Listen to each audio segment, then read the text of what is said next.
in dai kana so ka ga kwanciyar hankali da nutsuwa da walwala da aminci da kyan gari kaman kana aljanna, malam ka je garin Madina. Wallahi duk wanda ya je garin Madina zai ji shi a cikin nutsuwan da bai taba jin irin wannan nutsuwa ba. Ta yaya zaka samu nutsuwa kaman a garin Madina, garin da manzon Allah sallallahu alaihi wasallam ya rayu?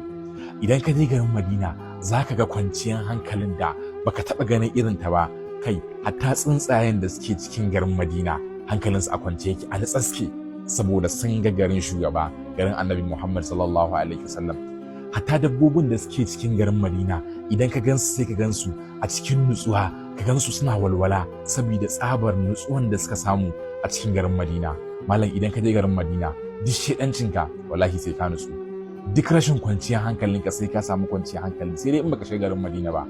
Malam kana shiga garin Madina zaka ji ka a cikin nutsuwa, zaka ji walwala, hatta yanayin garin, iskan garin ya bambanta da sauran garuruwa. Garin Madina kamshi take yi saboda ta samu kamshi irin na shugaba manzon Allah sallallahu alaihi wasallam.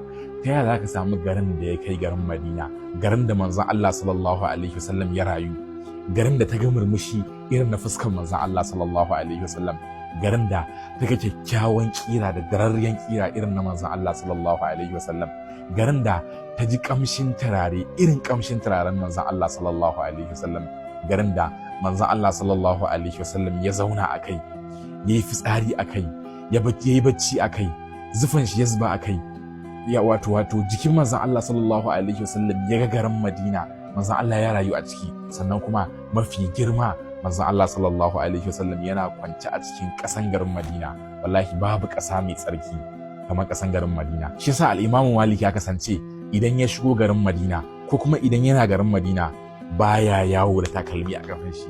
Duk kwalisan Imam Malik da gayun shi da san turaren shi da son wankan shi, amma fa baya yawo da takalmi in dai yana cikin garin Madina ne. Sai ce ta ya za a yi in yawo da takalmi na a cikin garin da manzon Allah sallallahu alaihi wasallam yake kwance a kai?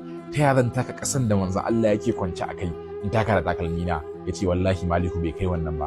Al-Imam Malik bai da wannan matsayin da zai taka kasan da manzon Allah yake kai ya taka da kafan shi. Saboda haka kana son ka samu nutsuwa, je garin Madina.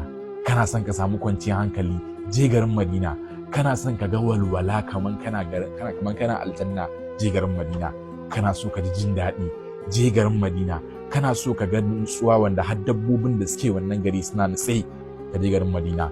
Ka je garin Madina ka sha kallo, ka ga kyan gari, ka ga nutsuwa, ka ga kwanciyar hankali, ka ga walwala da yake cikin garin Madina. Shi yasa Allah madaukakin sarki ya sa mu wannan gari albarka, Madinatul Rasul, Madinatul Munawwara, ta yi